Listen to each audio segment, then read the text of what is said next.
Hey everybody, it's Adam, and this is the first video on the CoT report. One really important thing worth knowing is that there are actually two reports. The newer disaggregated report and then also the older legacy report.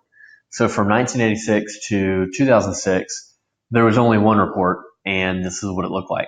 So you broadly had two categories. You had non-commercial and commercial. So as time progressed, traders wanted more detail.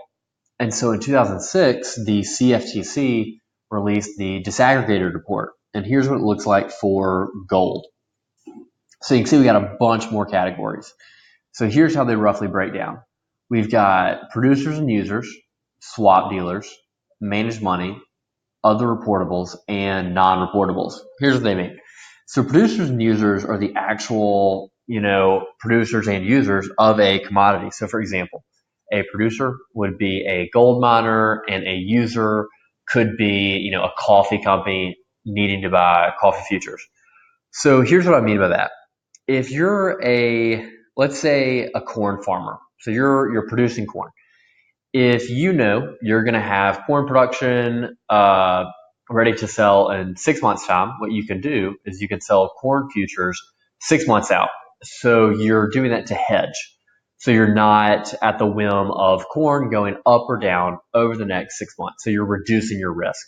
On the flip side, from a user's point of view, if you're a coffee company and you know you need a certain amount of coffee, let's say, 3 months from now, you can go out and you can buy coffee futures to fix the cost of your future inventory. So both ways, you got people hedging to reduce risk. So that's sort of the producer user category.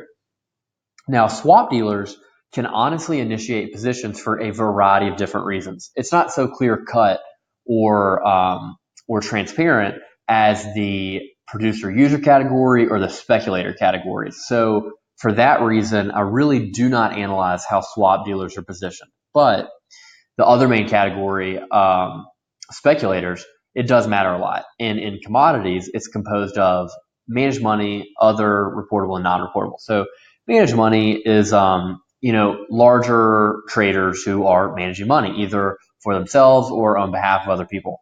So other reportables don't fit into sort of the managed money category, but they're still trading large size. So for each contract, there's a reporting limit where if you trade above that size, you have to report it to the CFTC. So these are basically the two larger speculator categories. Then finally over here, we got non-reportables, which are speculators trading below the reporting limit. And so they're also called small speculators.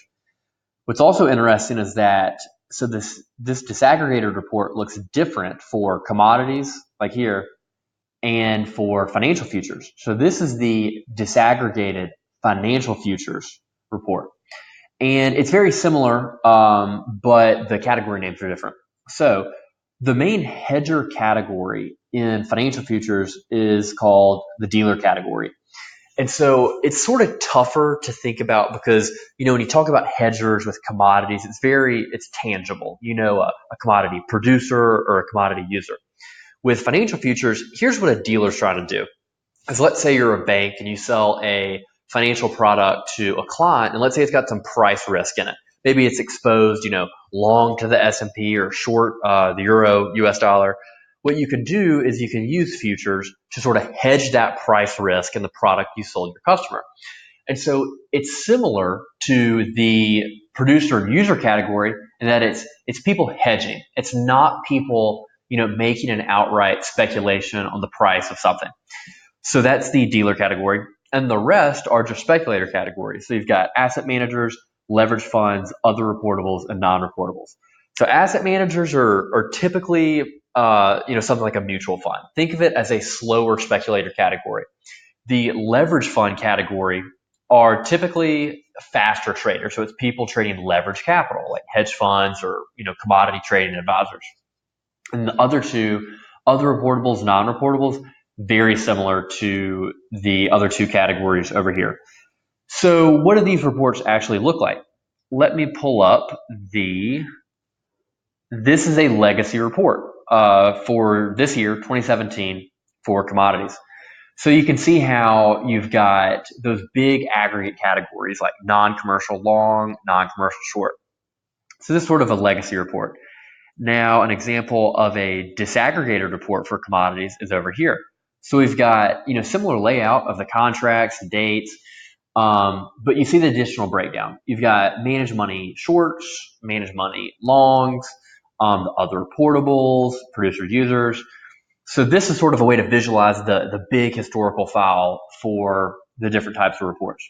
And here's another thing worth knowing is they're actually outside of, the legacy and the disaggregated. There's another way you can sort of have different reports. You can have futures only, and you can have futures plus options. So what this does is not just look at the longs and shorts within futures, but also looks at the options market and converts it on a delta equivalent basis to futures positions. And I know that might have sounded complex, but all it means is that you're getting a more complete picture if you're looking at the futures and options combined report. And I think this matters a lot because most people still actually use the legacy report. Because if you go to a website and you read about, non-commercial positioning or commercial positioning, what they're doing is they're quoting the old legacy report. And, as I think I've showed you, the disaggregated report, specifically the disaggregated futures and options report, it just gives you a lot more detail of, the actual trader categories, also the options positions. And so this was meant to be an overview of the different reports, which one I use, which is, the disaggregated futures and options. And if you have any questions, I've got a page on my website that sort of breaks down, more of this information.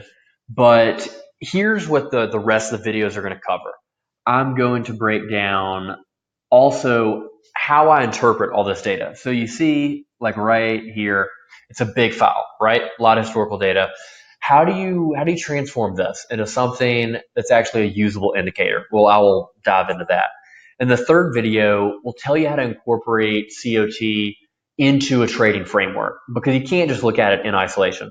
So hopefully this video was useful in showing you the different reports, which one I use, why I use it. And if you have any questions at all, definitely email me. I'm happy to help.